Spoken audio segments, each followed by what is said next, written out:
혹은 종교개혁의 칭의로는 성화를 약화시켰는가 라고 하는, 우리가 지금 종교개혁과 에드워즈와 또 복음이라고 하는 그 주제를 가지고 하는데 굉장히 중요한 그런 주제라고 생각합니다.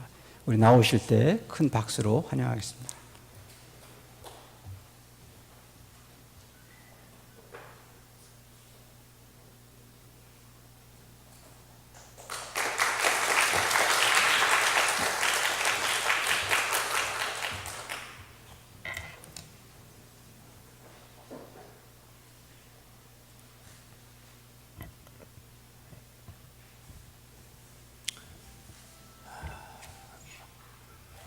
부족한 강의로 섬길 수 있는 기회를 주셔서 감사합니다.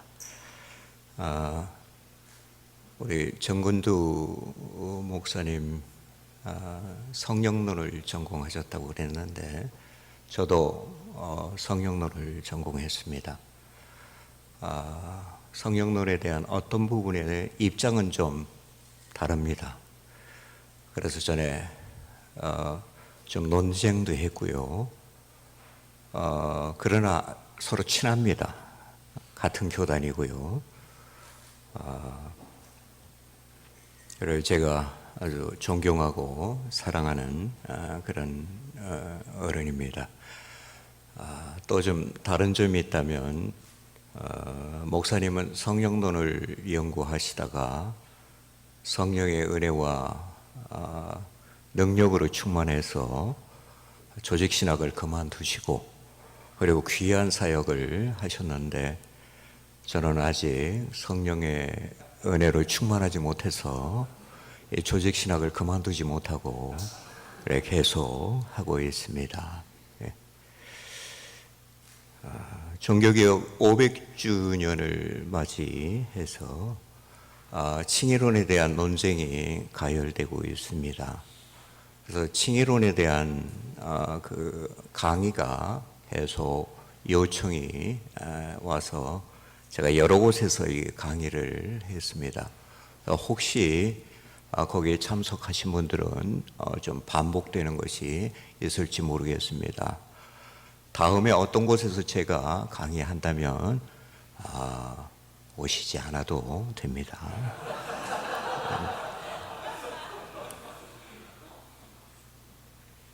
오늘날 칭의론에 대해서 제기되는 그 의문과 비판은 종교개혁의 칭의론이 성화의 중요성을 약화시키고 윤리적인 방종과 나태를 조장한다는 것이죠. 그래서 과연 그런 비판이 정당한 것인지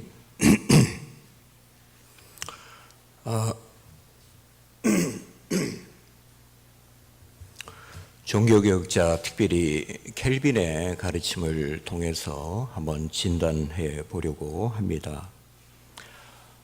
그런 비난은 새로운 것은 아닙니다. 16세기의 종교개혁 당시 로마 캐톨릭에서 바로 비판한 것도 그런 것들이죠.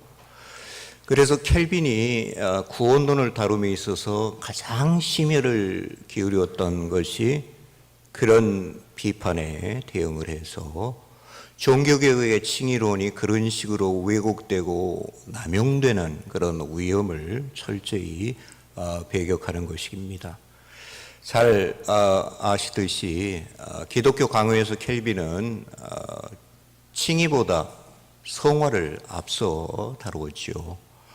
그것도 아마 로마 캐톨릭의 비난, 그러니까 종교개혁의 칭의론이 성화의 중요성을 약화시킨다 하는 비난을 원천에서 봉쇄하려는 전략적인 의도가 있었다 하고 볼 수 있겠죠. 그래서 켈빈은 성화를 칭의보다 전략적으로 앞세웠다 이렇게 볼 수 있겠습니다. 그 순서뿐 아니라 그 내용에서도 그런 비판에 대응하기 위한 치밀한 논리를 전개하고 있는 것을 우리가 발견할 수 있습니다. 켈빈에 따르면 성화 없이 칭의로만 구원받지는 못합니다. 왜냐하면 칭의와 성화가 결코 분리될 수 없는 단일한 은혜의 두 면이기 때문입니다. 단일하면서도 이중적인 은혜입니다. 칭의와 성화가 구별되는 것은 단지 우리들의 생각과 논리에서 뿐이고 우리의 경험에서는 결코 분리될 수 없다 하는 것이죠. 그래서 우리는 둘 중 하나만을 체험할 수는 없다 하는 것이 켈빈의 그런 논지입니다. 성화 없는 칭의만 그리고 칭의 없는 성화만을 체험할 수 없다 하는 것이죠. 만약 칭의가 참된 것이라면 지체 없이 그리고 필연적으로 성화가 따라오게 된다고 했습니다. 그래서 그리스도 안에서 의롭다함을 받은 사람은 반드시 거룩하게 된다. 하나님께서 어떤 사람을 거룩하게 하시지 아니하고는 의롭다 하시지 않는다. 이렇게 반어적으로 역설적으로 말을 하기도 했습니다. 그래서 칭의와 성화는 성령 안에서 그리스도 안에서 영원히 분리될 수 없는 그런 연합으로 엮어져 있다 하는 것이죠. 켈빈에 따르면 하나님이 우리를 구원하신 목적은 성화, 켈빈은 성화, 중생, 회심을 상호 교체적인 그런 개념으로 사용하고 있습니다. 하나님은 우리를 구원하신 목적은 성화이고 하나님의 형상의 회복입니다. 그래서 칭의의 은혜는 이 목적을 지향하고 이 목적과 조화를 이룹니다. 그래서 켈빈에게 있어서 칭의는 최종 목표가 아니라 그 목표에 이르는 어떤 바탕이라고 할 수 있죠. 칭의의 바탕 위에서만 성화의 목적이 온전히 이루어질 수 있다 하는 것입니다. 그래서 켈빈의 실제적인 관심은 성화라고 할 수 있죠. 하나님 앞에 거룩한 삶이었습니다. 이런 거룩한 삶이 오직 칭의의 그런 근간 위에서만 가능하다고 본 것이죠. 그래서 칼바르트 같은 신학자도 켈빈을 성화의 신학자라 하고 칭하기도 했습니다. 이 칭의 은혜의 목적은 율법을 폐기하는 것이 아니라 오히려 율법의 요구를 온전히 이루는 것이라고 보았습니다. 그래서 켈빈은 율법의 제3용법 세 번째 율법의 기능을 이제 강조했죠. 그래서 켈빈의 이런 입장을 따라서 웨스트민스터 요리문답 그리고 하이델베르그 요리문답은 의롭다함을 받은 신자의 삶은 율법의 참된 의미를 지키는 삶, 십계명을 지키는 삶으로 이렇게 해석해 나가고 있습니다. 그래서 우리를 의롭다 하는 믿음은 반드시 하나님의 법을 따르는 순종의 열매를 산출하는 믿음입니다. 그래서 믿음은 순종을 대신하는 것이 아니라 참된 순종을 가능케 하는 유일한 채널이라 하는 것이죠. 그래서 켈빈은 믿기만 하면 순종하지 않아도 순종의 열매가 없어도 구원받는다 하는 생각을 단호히 거부했습니다. 그래서 믿음은 순종을 대체하는 것이 아니다 하는 것이죠. 켈빈에 따르면 우리를 의롭게 하는 믿음은 순종의 열매뿐만 아니라 또한 회개의 열매를 맺게 하는 믿음입니다. 이 땅에서 신자의 순종은 불완전하고 흠이 많기 때문에 항상 회개가 필요하다는 것이죠. 켈빈은 믿음 다음에 회개를 다루었습니다. 그래서 믿음은 회개로 역사하는 믿음이죠. 동전의 양립과도 같은 것입니다. 믿음과 회개는. 그래서 믿음으로 산다 하는 것은 달리 말하면 회개하며 산다 하는 것을 의미합니다. 켈빈은 신앙생활의 정과정, 성화의 정과정을 회개의 삶이라고 규정했습니다. 이 점에서 켈빈은 루터와 일치하지요. 95개 반박문에서 그 제1조항에서도 루터는 그리스도의 삶 전체는 참회적이어야 한다고 말을 했습니다. 켈빈에 따르면 그리스도 안에서 믿음과 회개, 그리고 믿음과 순종, 그리고 칭의와 성화는 긴밀하게 연합되어서 그리스도인의 삶의 전 과정에 같이 갑니다. 따라서 성화 없이 칭의에 근거해서만 구원받지 못하듯이 순종과 행함과 회개의 열매 없이 믿음으로만 구원받지도 못합니다. 켈빈의 가르침에 의하면 행함을 통하여 구원에 이르지는 못하지만 그러나 행함 없이도 구원받지 못합니다. 이게 조금 다릅니다. 행함을 통해서 구원에 이르지는 못하지만 그러나 행함이 없이 구원받지도 못한다 하는 것이죠. 그래서 켈빈의 말을 그대로 인용하면 선행이 없는 믿음이나 선행 없이 존재하는 칭의를 꿈에도 생각할 수 없다고 했습니다. 행함은 믿음의 진정성을 입증해 줍니다. 행함이 없는 믿음은 그 검증에서 탈락한 죽은 믿음이죠. 그래서 행함은 칭의의 조건이나 근거가 되지는 못하지만 그러나 반드시 나타나야 할 믿음의 열매, 칭의의 결과라고 할 수 있는 것이죠. 그래서 행함이 없이 덩그랗게 홀로 남아있는 믿음은 그 안에 살아계신 그리스도와 성령님의 역사와 연결되지 않은 그런 빈 껍데기 같은 믿음이라 하는 것입니다. 따라서 오직 믿음으로 의롭다함을 받는다 하는 교리를 행함이 전혀 없는 믿음으로만 구원받는다고 이해하는 것은 큰 착오입니다. 그래서 켈빈에게 있어서 구원은 칭의보다 좀 더 포괄적인 개념이죠. 그래서 구원 안에는 칭의뿐만 아니라 성화, 그리고 순종의 열매, 선해 이런 것이 포괄된다 하고 볼 수 있습니다. 켈빈은 이같이 칭의와 성화가 긴밀하게 연결되어 있다, 그리스도 안에서 하나로 연합되어 있다 하는 것을 강조하는 동시에 로마 캐톨릭의 오류를 이제 극복하기 위해서 칭의와 성화는 반드시 구별되어야 한다 하고 주장을 하죠. 비록 칭의와 성화가 실제적으로 경험적으로는 동시적으로 구별될 수 없지만 그러나 우리의 생각에서, 우리의 논리에서는 구별되어야 한다 하는 것입니다.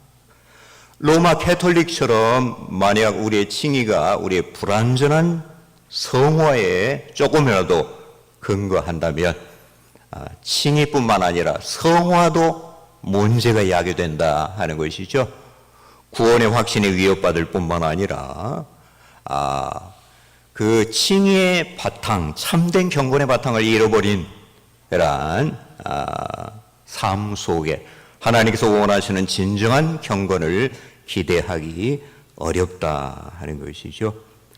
이런 위험을 막기 위해서 켈빈은 칭의와 성화를 날카롭게 구별했습니다. 칭의는 실제적인 변화가 아니라 신분적인 변화이고 칭의의 근거는 우리 안에 전혀 없고 전적으로 우리 밖에 있다. Entirely in Jesus Christ. 예수 그리스도 안에 있다 하는 것이죠. 루터가 말한 낯선 의로움에 근거한다, 외래적인 이방적인 의로움에 근거한다 하는 것이죠. 그러니까 우리들의 어떤 의로움이나 우리들의 노력으로 말미암아 이루어진 어떤 의로움에 조금이라도 근거한 것이 아니라 우리 밖에서 타자이신 예수 그리스도가 우리들의 법정 대리인으로 율법의 온전한 의미를 다 이루어 주신 그 의로움에만 근거한다 하고 주장을 한 것입니다. 그래서 켈빈이 주장하는 솔라 피데, 오직 믿음이라는 것은 두 가지 의미가 있죠. 하나는 이제 다른 것을 배제한다. 믿음 외에 다른 것을 배제한다. exclude라는 그런 의미가 있죠. 믿음 외에 우리 안에 모든 생리적인 의로움을 배제한다는 것이죠. 우리 안에 있는 생리적인 의로움은 두 가지가 있을 수가 있습니다. 거듭나기 전에, 믿기 전에 의로움, 선해, 이것도 배제하고, 그리고 믿은 후에 성령의 능력으로 말미암아 이루어진 거룩함의 열매, 성령의 열매, 그것도 우리들 안에 이루어진 생리적인 의로움이라고 할 수 있죠. 은혜로 말미암아 이루어지긴 하지만, 그러나 믿은 후에, 거듭난 후에 성령의 능력으로 말미암아 이룬 그 거룩함의 열매마저도 배제한다 하는 것이죠. 왜냐하면 그 거룩함도 이 땅 위에서 완전한 그런 거룩함에 이르지 못하기 때문에, 불완전하기 때문에 그것이 하나님 앞에 의롭다함을 얻는데 조금 더 공로적으로 기여하지 못한다 하는 것이죠. 그래서 예수를 믿을 때서부터 그리고 주님 앞에 설 때까지 우리들이 주님 앞에 의롭다함을 받을 수 있는 유일한 근거는 우리 안에 전혀 없고, 우리의 거룩함도 조금도 그에 대한 근거가 되지 못하고, 우리 밖에서 십자가 부활로 이루어주신 그 완전하신 의로움이다 하는 것이죠. 그래서 믿음이라 하는 것은 우리 안에 있는 어떤 의로움이나 선행이 아니라 우리 밖에서 이루어진 예수 그리스도의 의로움만 붙잡는 손이다. 특별히 빈손이다. 뭐 이런 식으로 표현을 했죠. 우리들의 의로움이나 공로를 움켜쥔 것을 놓아버린 빈손. 그래서 의의 선물을 움켜쥔 그런 손이다 하는 것이죠. 그래서 믿을 때 받은 칭의의 은혜는 영원히 불변하며 유효하다는 것입니다. 신자는 칭의의 영원한 반석 위에 서서 하나님을 섬기죠. 그래서 성화가 진행됩니다. 이 칭의의 반석을 떠나서는 한순간도 우리 신자는 주님 앞에 설 수 없고 주님께 나아갈 수 없습니다.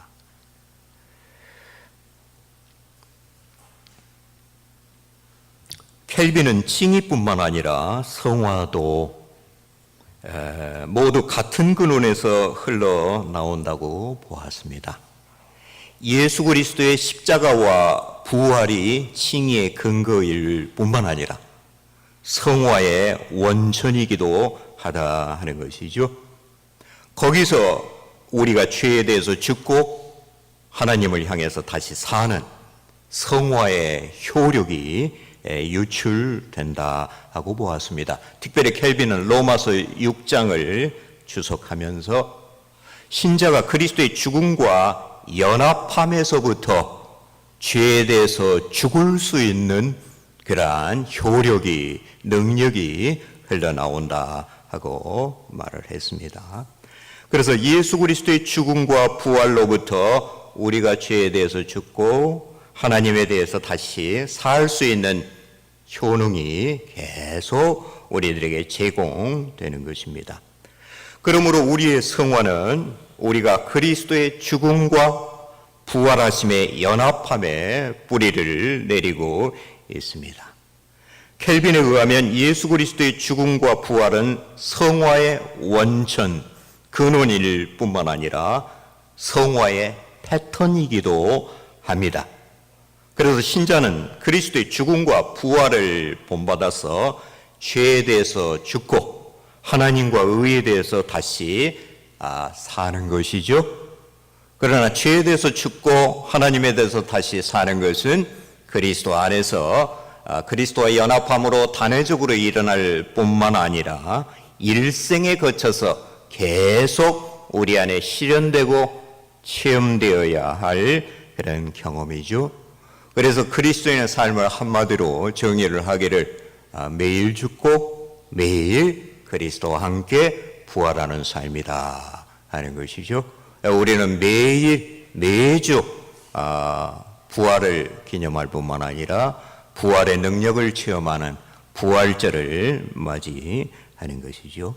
그래서 켈빈에게 있어서 의롭다함을 받는 믿음은 매일 그리스도 안에서 그리스도와 함께 죽고 그리고 그리스도와 함께 다시 사는 삶을 가능케 하는 믿음, 그런 삶으로 우리를 인도하는 믿음이라 할 수 있는 것이죠.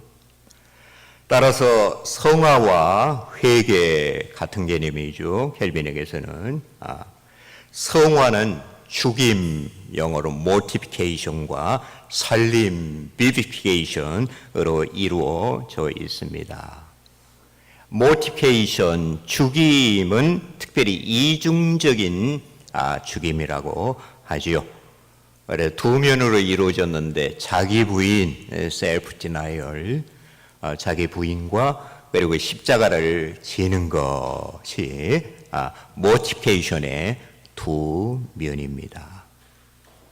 여기서 우리들이 특별히 주목해야 하는 점은 켈빈은 칭의와 성화를 근본적으로 기독론적인 관점에서 고찰했다는 사실입니다. 전통적으로 성화의 기독론적인 바탕에 대한 연구가 좀 미흡했죠. 그래서 칭의와 그리스도의 구속사역, 예수 그리스도의 십자가 부활과의 관계는 많이 논의되었지만, 그러나 성화와 예수 그리스도의 십자가와 부활과의 관계는 그만큼 충분히 논의되지 못했습니다. 그래서 그리스도의 십자가와 부활과 칭의는 직결되지만, 그러나 성화와는 칭의를 매개체로 해서 간접적으로 이제 연결된 것처럼 잘못 이해하는 경향이 있죠. 김세영 교수 같은 분도 이런 점을 이제 그의 책에서 지적하셨더라고요. 전통적인 구원의 서정의 교리에 의하면 칭의와 성화가 2단계적으로 분리됐다 하는 것이죠. 그래서 구원은 오직 칭의에 근거해서만 받고, 그리고 성화는 이제 우리가 천국 가서에 받을 상급과 연관된 것으로 그렇게 이해하는 경향이 있다 하고 그가 지적을 했습니다. 그런 논리는 결국에 믿기만 하면 어떻게 살든지 구원에 이르게 된다 하는 구원파적인 그러한 논리에 빠질 수밖에 없다 하고 그런 주장을 했습니다. 물론 이런 식으로 구원의 서정이 이해되는 경우가 많습니다. 그러나 구원의 서정은 시간적인 순서가 아니라 논리적인 순서죠. 그리고 구원의 여러 가지 다양한 측면들을 논리적으로 구별함으로 구원의 은혜의 다양함과 풍성함을 부각시키려는 그런 논리의 틀이에요. 구원의 다양한 측면을 논리적으로 구별을 했지만, 그러나 그 모든 측면들이 성령 안에서 긴밀하게 연결되어 있다 하는 것을 강조하는 것, 구원의 서정의 기본 전제입니다. 그래서 구원의 서정을 김세현 박사가 지적하는 것처럼 이원론적으로 분리해서 이해하는 그런 경향이 있지만, 그러나 전통적인 구원의 서정이 그것을 가르치지는 않습니다. 그래 구원의 서정의 교리를 가르치는 모든 개혁 신학자들은 켈빈과 같이 칭의와 성화가 그리스도 안에서 긴밀하게 하나로 연결되어 있다 하는 것을 인정하고 강조를 합니다. 켈빈에 의하면 성화의 전 과정은 그리스도와의 연합에 기초합니다. 성화의 패턴은 그리스도 죽음과 부활을 본받아 죄에 대해서 죽고 하나님에 대해서 부활하는 것입니다. 그 성화의 원동력 또한 그리스도의 죽음과 부활에서부터 흘러나옵니다. 성화의 궁극적인 목표 또한 예수 그리스도의 형상을 본받는 것이죠. 그래서 성화의 처음과 나중, 알파와 오메가가 예수 그리스도이신 셈입니다. 칼빈은 옛사람의 죽음과 새사람의 소생이 동시적으로 이루어지지만 그러나 전자가 논리적으로 앞선다 하는 점을 강조했습니다. 주님께서 자기를 부인하는 것을 제자도의 첫째 요건으로 제시하셨듯이 켈빈은 자기 부인을 그리스도인의 삶의 핵심으로 강조했습니다. 그래서 자기 부인 셀프 디나이얼이 없이 새 사람으로서의 소생 그리고 성화의 진전을 전혀 기대할 수 없다 하는 것이죠. 그래서 성화의 첫걸음은 우리의 온 몸과 마음을 하나님께 헌신하기 위해서 우리 자신으로부터 떠나는 것이다. 자기를 부인하는 것이라고 했습니다. 하나님께서 우리의 삶을 온전히 주관하시기 위해서 우리는 우리의 소유권을 부인하고 하나님께 양도해야 한다 하는 것이죠.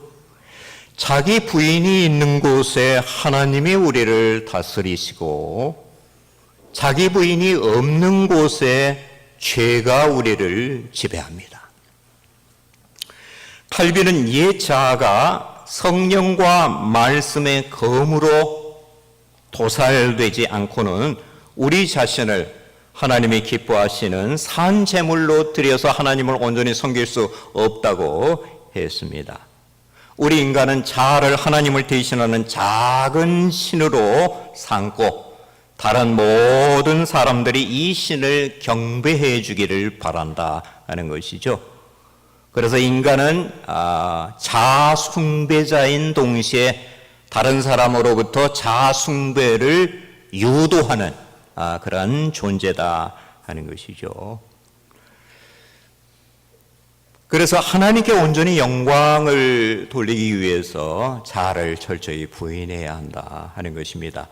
헛된 영광에 목말라 하는 자아의 철저한 죽음이 없이 오직 하나님께 영광이라는 슬로건마저도 공허한 그런 구호에 지나지 않는다 하는 것입니다. 그래서 켈빈에게 있어서 자기 부인은 켈빈의 신학의 대명제, 오직 하나님께만 영광이라는 명제와 긴밀하게 연결돼서 한 짝을 이루고 있는 것이죠. 켈빈에 의하면 자기 부인이 옛사람의 죽음의 내적인 면이고 십자가를 지는 것이 외적인 면인데 그 둘이 긴밀하게 연결되어 있다고 봅니다. 그리고 외적인 십자가 징계와 고난이 우리를 자기 부인의 길로 이제 인도한다. 자기 부인을 자극한다고 했습니다. 만약 자기 부인의 과정이 우리에게만 맡겨졌다면 그것은 결코 성취되지 않을 것이다 하는 것이죠. 십자가의 고통 그리고 징계, 훈련 등이 우리 안에 자기 부인을 위한 우리들의 열심과 노력을 자극하게 된다 하는 것입니다. 우리의 육신은 너무도 게을르고 부패해서 우리의 육신을 부드럽게 다루어서는 말을 안 듣는다 하는 것입니다. 더 완악해진다 하는 것입니다. 그래서 하나님께서는 이 육신의 완고함을 십자가의 망치로 깨트리셔야 한다 하는 것이죠.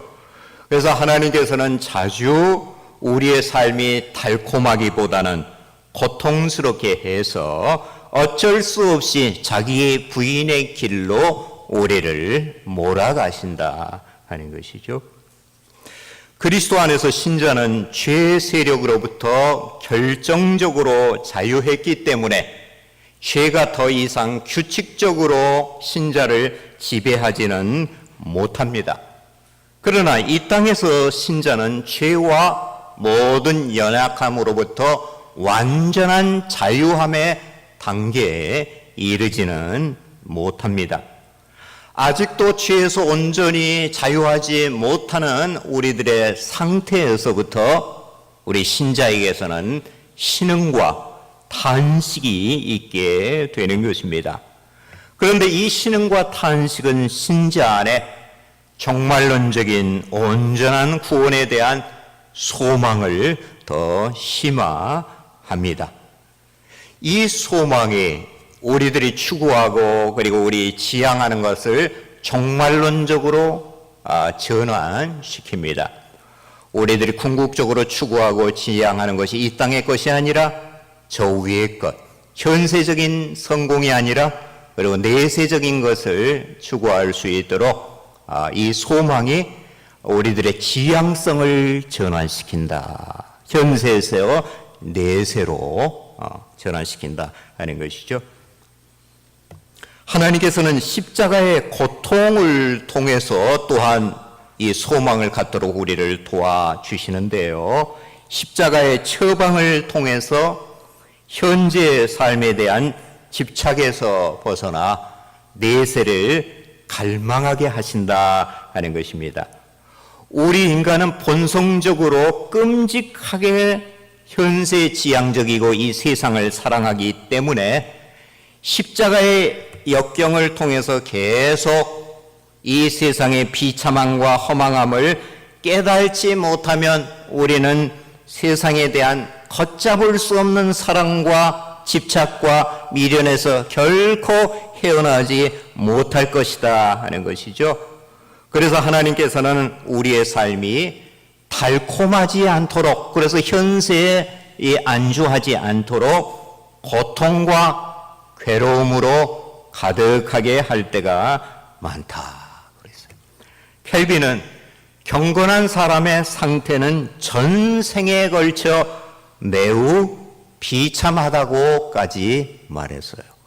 너무 우리 그리스도의 삶을 좀 회색빛으로 묘사하는 것 같지만 굉장히 리얼리스틱하죠. 사실적이죠. 그 당시에 정말 공고했던 자기의 삶이 어느 정도 반영되고 있다 이렇게 볼 수가 있겠죠. 이 소망은 고통스러운 현실을 도피하는 염세적인 삶의 태도가 아니라 오히려 이 소망이 경건의 다이나믹이다 하는 것이죠. 이 소망이 성령 안에서 종말론적인 임재, 종말론적인 은혜, 하나님의 임재를 미리 앞당겨서 맛보게 해준다. 그래서 이 종말론적인 위로가 고난을 극복하게 하고 그리고 또 하나님 앞에 거룩한 삶을 계속 살아갈 수 있도록 우리를 계속 격려한다 하는 것입니다. 켈빈의 성화론은 우리가 잠시 살펴본 것처럼 긍정적인 면보다 소극적인 면, 그래서 살림보다 오히려 죽음의 측면, 성화의 임의보다 아직도의 측면에 더 역점이 좀 기울여져 있는 것 같습니다. 켈빈은 자주 신자가 이 땅 위에서 부활의 생명에 참여하는 것은 오직 잠정적이고 감추인 형태로만 가능하다 하고 봤습니다. 신자 안의 부활의 삶의 실체와 능력은 많은 경우에 잘 드러나지 않고 오직 믿음으로만 감지될 수 있을 뿐이다 하고 말을 했습니다. 그러므로 외형적으로 드러나는 신자의 삶은 그리스도의 영광에 참여하는 것보다 오히려 그리스도의 십자가와 고난에 참여하는 경험이 더 많다 하는 거죠. 거기에 더 가깝다 하는 것입니다. 신자의 삶에서 그리스도의 부활보다 그의 죽음에 참여하는 경험이 더 압도적이다고 말을 했습니다. 따라서 성화의 전 과정은 주님이 가신 십자가의 길과 똑같은 패런을 따라서 끊임없이 우리 자신이 죽음에 넘기워지는 삶이라고 했습니다. 이 땅 위에서의 신자의 삶과 존재는 계속되는 죄와의 싸움, 그리고 시험과 고난에 있는 십자가의 삶이다 하는 것이죠. 아무리 성화가 진전될지라도 신자는 이 십자가를 넘어 성숙하지는 못한다고 했습니다. 켈빈은 신자가 이 땅 위에서 완전한 성화의 단계에 이를 수 있다는 주장을 철저히 배교했습니다. 신자는 죄의 세력으로부터 구원하는 성령의 은혜를 받았지만, 그러나 그는 결코 죄에 대한 완전한 승리와 모든 약함으로부터의 자유를 누리는 단계에 아직은 이르지 않았다 하는 것이죠. 오히려 그의 매일의 삶은 불안정과 허물로 점철되어 있기 때문에 그는 매일 하나님의 용서와 긍휼의 은혜를 의지할 수밖에 없습니다. 신자의 최선의 행위도 여전히 죄의 자국으로 얼룩져 있으며 흔들리지 않는 확고한 믿음에도 의심이 자리 잡고 있습니다. 이 사실을 망각할 때 온갖 교만과 완전주의적인 망상에 빠지게 된다 하는 것입니다. 켈빈은 이 생에서 이룬 가장 탁월한 거룩함의 상태마저도 하나의 작은 진전, 작은 시작에 불과한 것이다 고 말을 했죠. 하이델베르 요리문답에도 이런 켈빈의 그런 사상을 그대로 반영한 부분이 있죠. 그래서 성화의 전 과정이 칭의에 의존될 수밖에 없는 것이죠. 신앙생활의 전 과정에 칭의와 성화가 병행되는데 오직 칭의의 바탕 위에서만 성화가 이제 이루어질 수 있다 하는 것을 그가 강조했습니다. 켈빈이 이토록 성화의 불완전성에 역점을 기울인 이유는 종교개혁의 배경을 통해서 우리들이 이해해야 할 것입니다.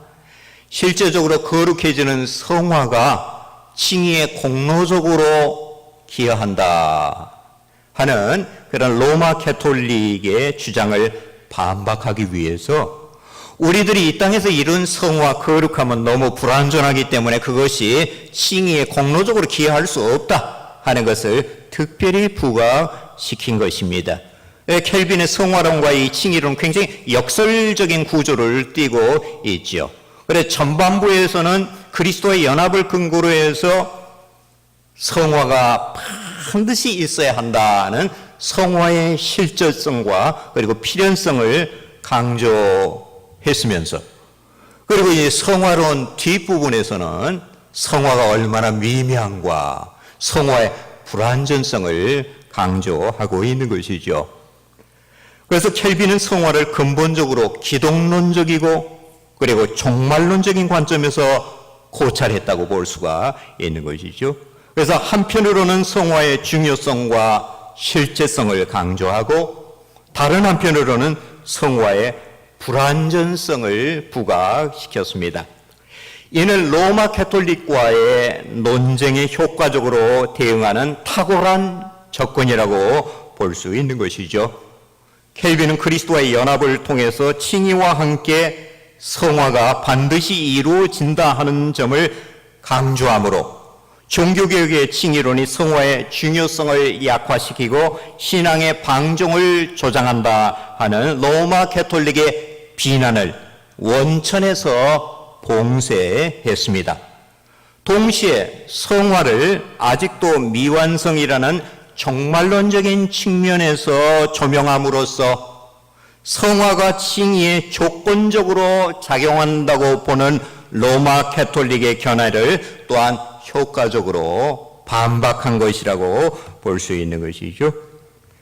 이러한 켈빈의 가르침은 종교개혁 시대뿐만 아니라 이 시대의 교회에 만연한 두 가지 극단적인 오류, 무율법주의와 율법주의 폐단을 퇴치하는데 아주 효과적인 처방책이 될 수 있죠. 우리는 켈빈의 가르침을 따라서 그리스도 안에서 칭의와 성화, 그리고 믿음과 순종, 믿음과 회개가 하나로 긴밀하게 연결되어 있다. 그래서 칭의는 반드시 성화를 수반한다 하는 점을 강조해야 할 것입니다. 그래서 칭의론이 죄와 방종의 라이센스로 남용되는 그런 위험성을 철저히 배격해야 하는 것이죠. 여기서 한국교회에 만연한 값싼 은혜의 복음이 얼마나 켈빈의 구원론과 거리가 뭔지를 우리들이 발견할 수 있습니다. 믿기만 하면 어떻게 살든지 거룩함의 열매가 전혀 없어도 구원은 따놓은 당상이라는 식으로 이해하는 것은 종교개혁자의 칭의론을 완전히 곡해한 이단적인 발상이라고 할 수 있죠. 그건 비성경적인 가르침일 뿐만 아니라 완전히 비개혁적인 가르침이죠. 보니포가 이런 칭의의 교리가 자칫 잘못하면 십자가를 지고 주님을 온전히 순종하는 제자도의 삶을 교묘히 회피하는 구실로 남용될 수 있다 하고 지적을 했죠. 그러나 켈빈의 가르침에 의하면 우리를 의롭다 하는 믿음은 오히려 자기를 부인하고 그리고 자기 십자가를 지고 주님을 온전히 순종하는 삶으로 우리를 인도합니다. 그런 순종의 삶의 열매로 참된 칭의는 입증될 수밖에 없다 하는 것이 켈빈의 강조점이죠. 그래서 어떻게 사느냐와 상관없이 믿기만 하면 구원받는 것이라고 착각하며 안일하게 사는 사람들에게 성화의 열매, 거룩함의 열매로 그 믿음의 진정성을 증명해야 한다 하고 강단에서 도전할 필요가 있습니다. 믿음의 증거와 열매가 나타나지 않는 교인들에게 자신의 구원을 의심해 보게 해야 한다 하는 조나단 에드워드의 조언은 매우 적절하다고 봅니다. 그래서 사단이 거짓 구원의 확신에 빠진 사람의 확신은 전혀 건들리지 않는다 하는 말이 있죠. 그 확신을 더욱더 강화시켜서 철저한 자기 기만과 착각 속에 빠지게 해서 영원히 멸망하게 한다. 그러나 사단은 참으로 구원받은 사람들의 믿음과 확신을 계속 흔들어댄다. 그럼 하나님께서는 사단의 그러한 활동을 오히려 역이용해서 사단의 흔들림을 통해서 오히려 신자의 믿음을 더 견고하게 그렇게 성숙하게 만든다 하는 것이죠. 칼빈은 성화를 아직도 완성되지 않았다 하는 종말론적인 관점에서 이해함으로써 칭의의 완성이 성화에 의존하지 않는다, 근거하지 않는다 하는 그 점을 강조를 했죠. 이런 켈빈의 가르침도 요즘 유행하는 유보적인 칭의에 대처할 수 있는 그런 가르침이죠. 톰 라이트나 김세훈 박사가 최종 칭의는 우리들의 성화의 열매에 근거한다. 성화의 열매에 근거해서 마지막 칭의에 이제 도달하게 되고, 그래서 성화의 열매가 없으면 우리가 받은 칭의는 유보될 수 있고 구원은 취소될 수 있다 이렇게 주장을 하는데, 이런 가르침에 대응을 해서 켈빈의 종말론적인 관점을 통해 이런 비판을 대응할 필요가 있겠습니다. 켈빈이 칭의와 성화를 이해한 기독론적이고 종말론적인 해석의 틀은 구원의 복음을 잘 담아냈다고 봅니다. 켈빈은 성화의 열매가 반드시 있어야 함을 역설하면서도 그것이 최종 칭의의 근거가 된다고 보지는 않았습니다. 그래서 신자의 삶 전 과정에 처음부터 끝까지 오직 주님이 십자가와 부활로 이루어주신 의로움만 의존해서 우리는 주님의 임재 속으로 들어갈 수 있다 하는 참된 경건의 비결을 확실히 우리들에게 알려준 것이죠.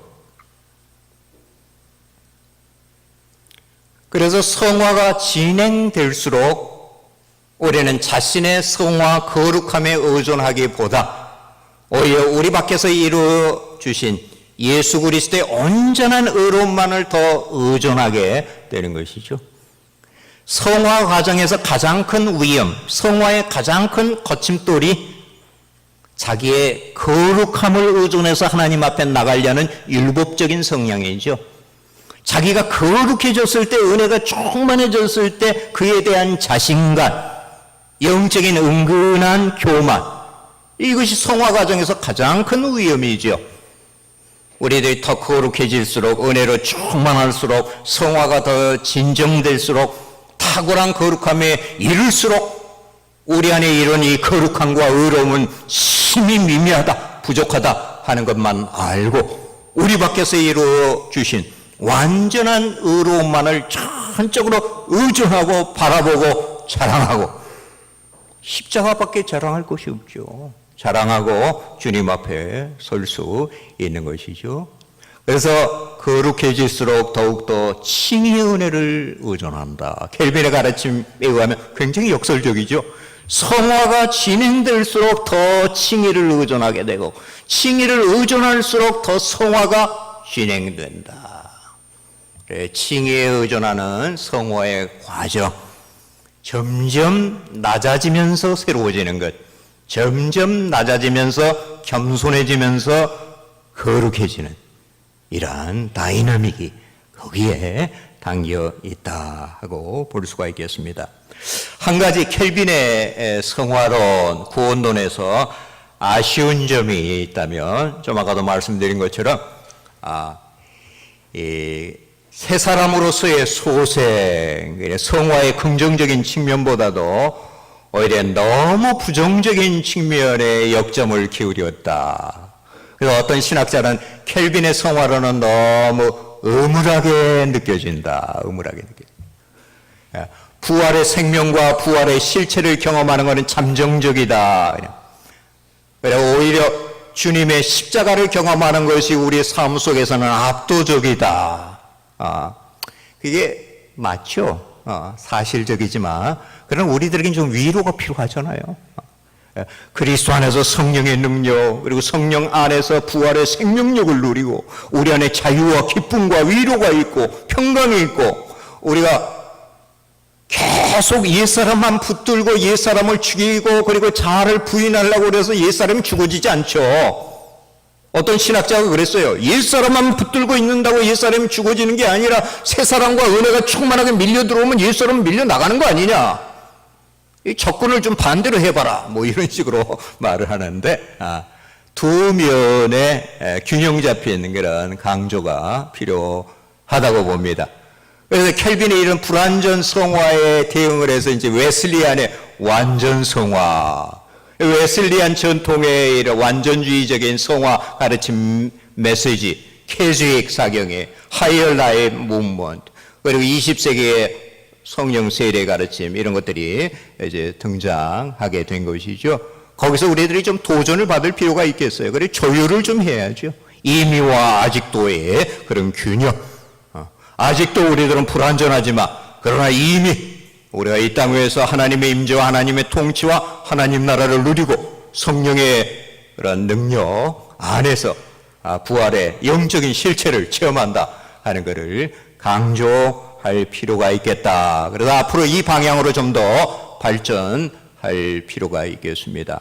그리고 이 성화론과 칭의론, 구원론이 좀 더 교회론적인 맥락 속에서, 성령론적인 관점 속에서, 종말론적인 그러한 또한 그런 맥락 속에서, 그리고 성교론적인 관점에서 좀 더 보완되고 발전되고 확장될 그러한 신학적인 과제가 우리 앞에 남아있다고 볼 수가 있겠습니다. 예, 저는 뭐 시간 딱 지킨 것 같습니다. 5분 전에 끝냈습니다. 질문이 있으시면 질문해 주십시오.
질문지가 다 준비되셨습니까? 질문지를 전태해 주시죠. 네. 있으시면. 네.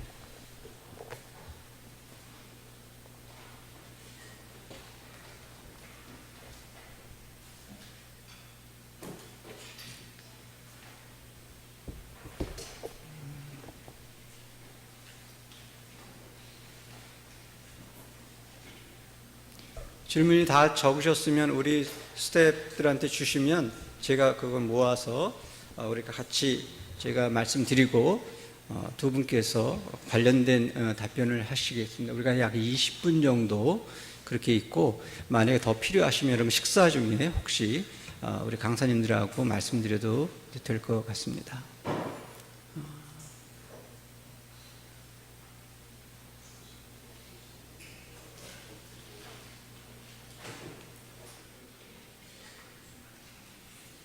그리고 만약에 우리가 시간이 조금 여유되면 그 플로어에 있는 분들 해서 좀 이렇게 질문도 받겠습니다.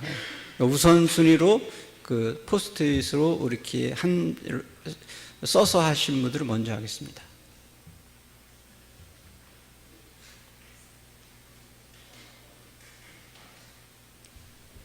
목사님 전태 주세요. 전태. 네. 응?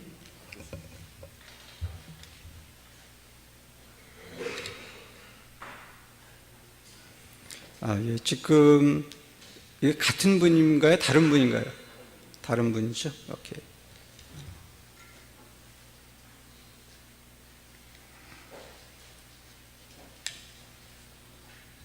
오케이. 지금 질문이 주로 이제 우리 박 교수님 내용을 중심으로 나왔는데, 일단 먼저 하고 그다음에 우리 정 목사님에 대한 또 질문도 여러분들 해주시면 좋겠습니다. 여러분 생각나실 때. 예. 먼저 그러면 첫 번째 질문은 성화, 우리 박 교수님한테 말씀드릴 것 같아요. 성화는 회개하는 삶이라고 하셨습니다. 구원의 사정에 보면 회개는 칭의 전에 있습니다. 이 둘의 관계를 어떻게 봐야 하나요? 이렇게 말씀하고 있습니다.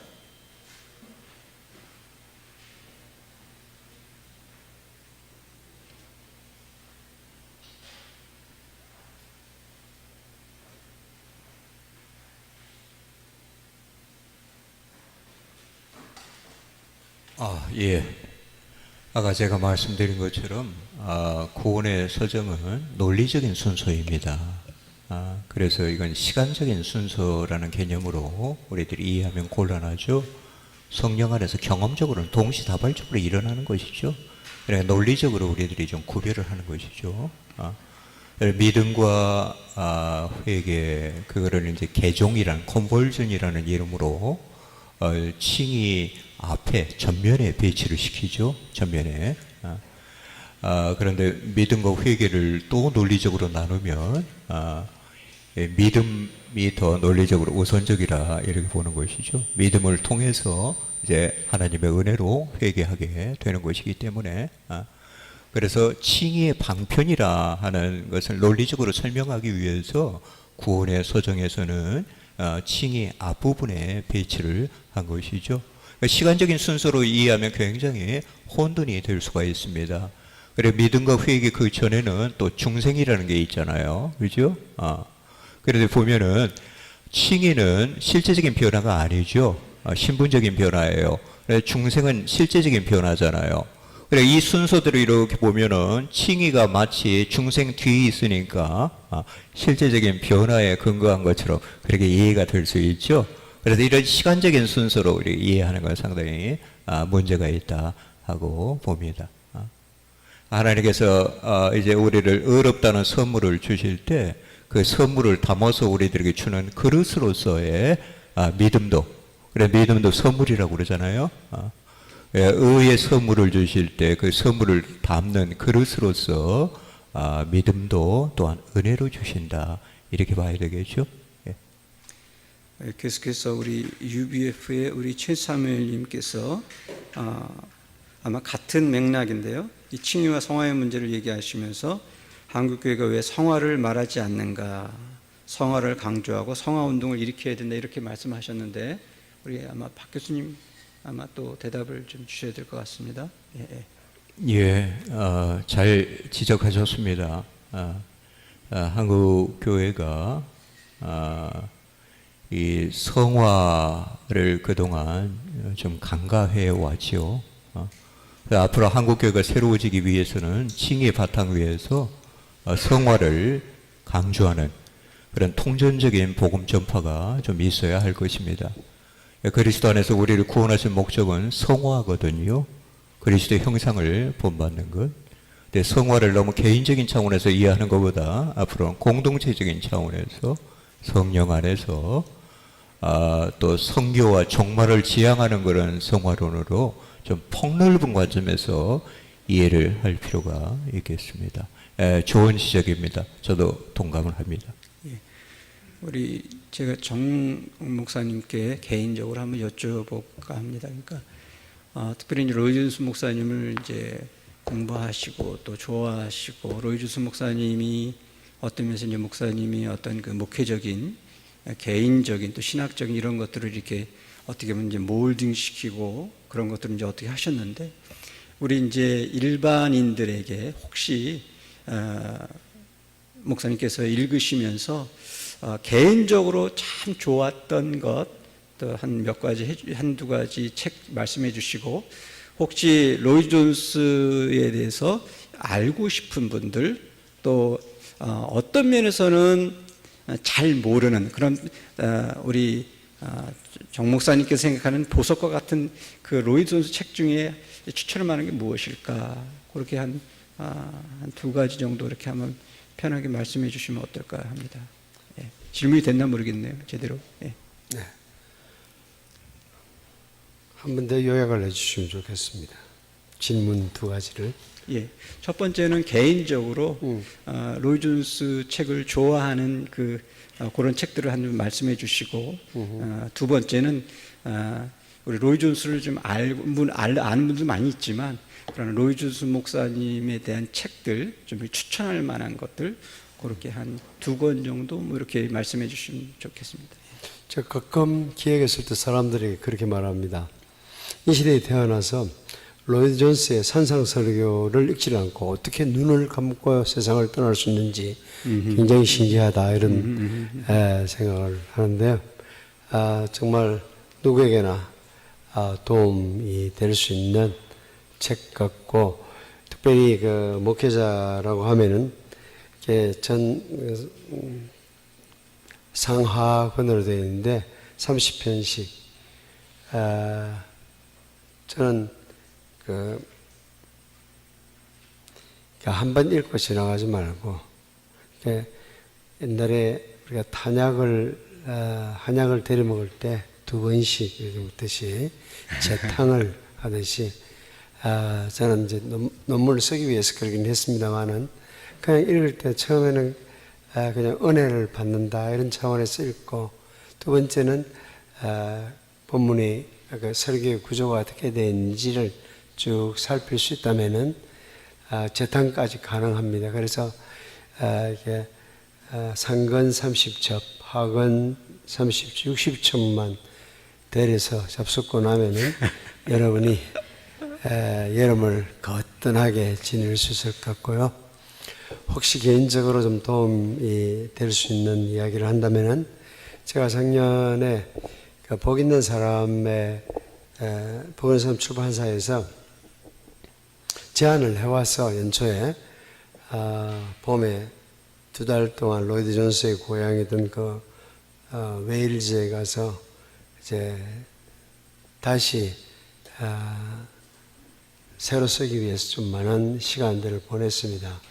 그러면서 제가 이전에 알고 있었던 건데, 아는 것하고 내 삶하고 아무런 관계가 없는, 그 중에 하나 도전되었던 것이, 로이드 존스는 성경을 17세 때부터 읽기를 시작했고, 맥체인 성경 읽기표가 그의 삶에 들어온 것은 아마 추측컨대 30대 정도 되지 않았을까 싶습니다. 30대가 30전에.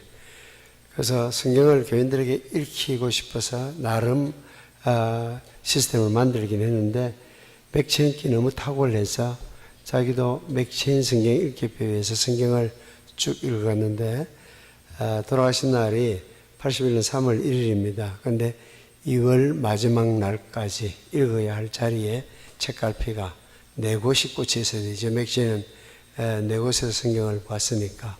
그런 것을 보면서 꾸준하게 마지막 한 주간은 로이드 존스가 거의 무의식 상태에 있었습니다만은, 그래서 말을 해도 눈빛으로 사모님과 교신을 하는 상태에서도 성경 읽는 일은 끝까지 하셨던 것을 보면서, 뭐야 이걸 내가 안다는 것하고 내 삶에서 그렇게 늦었지만 지금이라도 실천을 한다는 것하고는 또 다른 차원이기 때문에, 지난 5월 이후로 제가 맥체인 성경 읽기표에서 일단 듣는 일을 매일 일어나면은 하고 있습니다. 그래서 우리 성경을, 우리 좋은 프로그램들이 많이 나와 있대요. 가피풀 동독에 들어가면은 맥체인 성경 읽기표에 따라서 들을 수 있도록 쭉 되어 있고요. 그러다가 듣다가 요즘 와가지고는 메시지 성경이 너무 번역이 감동적이고, 왜 성경을 이렇게도 번역할 수 있구나. 이전에는 구약을 읽거나 신약을 읽을 때 늘 잠언약 대용으로 썼는데, 메시지 성경을 읽어보니까 아주 가슴이 뛰게 이렇게 번역을 해놔서, 저는 전문적인 신학의 길을 걷지 않아서 번역 문제를 다루지 않아서 그런지 모르지만은 완벽하게 번역이 할 수 있을지 그건 의심하고요. 그것보다 더 중요한 것은 읽는 사람들의 마음에 감동을 주는 거라 생각하는데, 그러면서 메시지 성경 유진 피터슨 목사에게 늘 감사하는 마음으로 살고 있습니다. 그것이 여러분의 삶에 실질적으로 적용할 수 있는 기회가 될 것 같습니다. 예, 감사합니다. 제가 목사님이 당신 책을 지금 소개하는 줄 알았는데, 당신 책이니까 소개를 못한 모양인데, 복 있는 사람에서 로이드 존스의 삶과 설교에 대해서 얼마 전에 책을 쓰셨거든요. 책은 나왔죠. 예, 네. 예. 그거 참고하시면 도움이 많이 될 겁니다. 저도 다 읽고 또 추천사를 쓰기도 했습니다. 예, 감사합니다. 제가 미국에서 공부하는데 옆에 있는 친구들이 1년을 같이 있었는데 제 이름을 제가 현찬이니까 발음을 못해요. 그래가지고 할 수 없이 그럼 이름을 뭔가 결정해야겠다. 그래서 이제 겁없이 로이드로 했는데 사실 로이 존스를 좋아해서 한 거거든요. 근데 이제 알고 보니까 뭐 미국 애들이 로이드가 또 익숙하지가 않아요. 심지어 제가 영국에 있을 때도 영국에 그 잉글랜드에 있는 애들도 익숙하지 않아요. 왜 마틴으로 안 하고 로이드로 했냐고 또 그러더라고요. 그래서 그 포인트는 뭐냐면 얘가 웰시니까 그 영어권도 사실은 로이드라고 하는 이름이 그렇게 편하지 않았던 거야. 그래서 제가 근데 할 수 없이 지금 쓰고는 있습니다. 계속해서 우리 질문, 우리 박 교수님 질문이 이제 아마 될 것 같은데요. 숭실대 권영경 교수의 어떤 칭의론에 대해서 좀 질문했습니다. 그거에 대해서 어떻게 개혁주의 관점에서 어떻게 받아들여야 될까 좀 얘기하고 있는데 어떻게 대답할 수 있는지 모르겠는데요. 예, 어떤 한 신학자의 견해를 뭐 짤막하게 평가를 하는 게 가장 어렵습니다. 조심스럽기 때문에 동의하는 부분도 많고 어떤 부분에서는 동의 안 하는 부분도 있습니다. 그 켈빈의 입장하고는 좀 다르시죠. 완전히 뭐 세관점의 그런 입장도 굉장히 비판하고 그런 것으로 알고 있어요. 그러나 이제 전통적인 그런 입장도 여러 면에서 비판을 하고 그래서 제가 정확히는 잘 모르겠습니다. 그래서 여기서 뭐 몇 마디로 그분의 그 신학을 평가하는 것은 굉장히 조심스럽네요. 그러나 전통적인 입장하고는 좀 맞지 않는 부분들은 있습니다. 예, 감사합니다. 아마 이제 좀 비슷한 맥락인 것 같은데요. 새 관점주의자들은 칭의를 하나님의 백성으로 머물러 있는 개념으로 괴론적으로 보았는데 그렇다면 새 관점주의자들은 구원론적 칭의의 수단을 무엇이라고 보고 있는지라고 이렇게 말하고 있는데요. 제가 한번 이거 원고를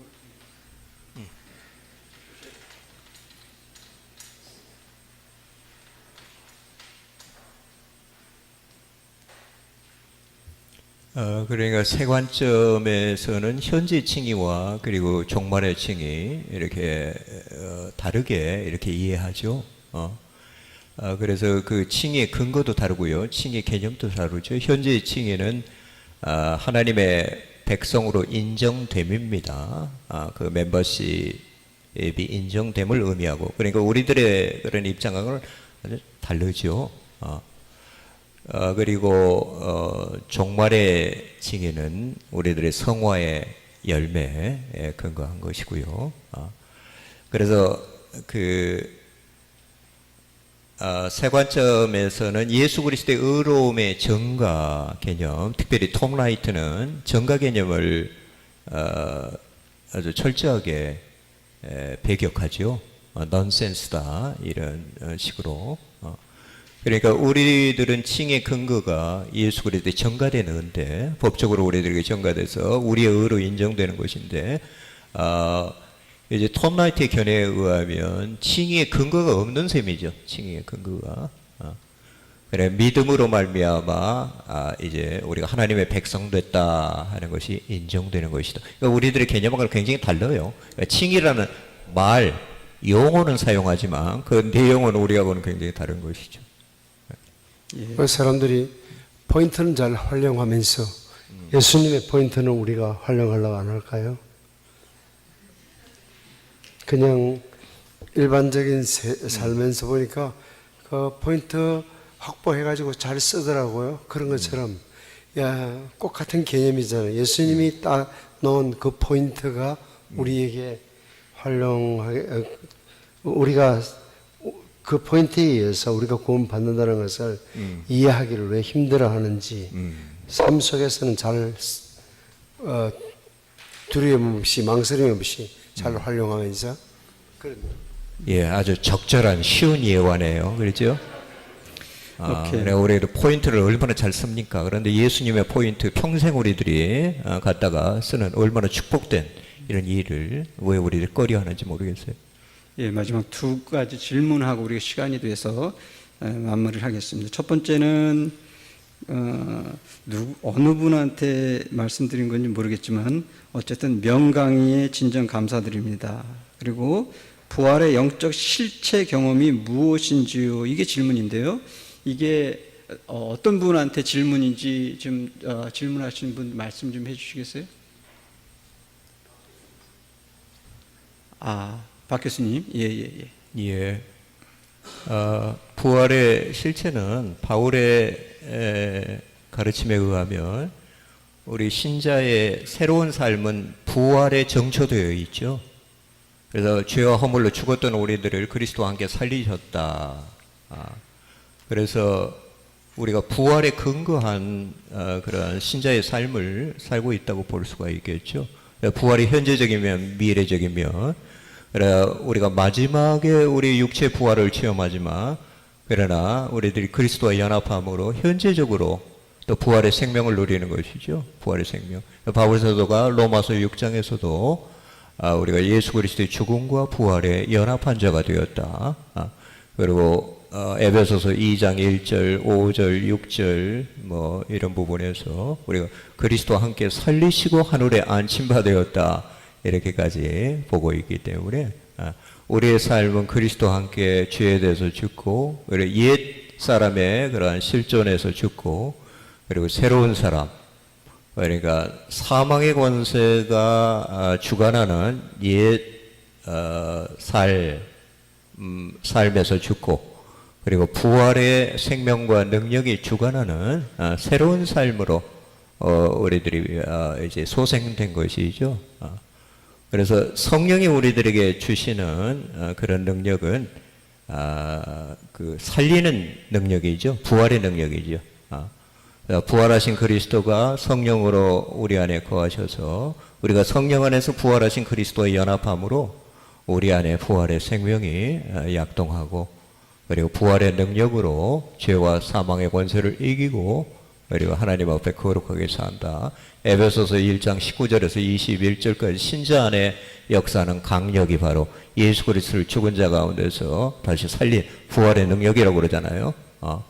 그러니까 그것이 바로 우리들이 체험할 수 있는 부활의 실체이죠. 부활의 실체.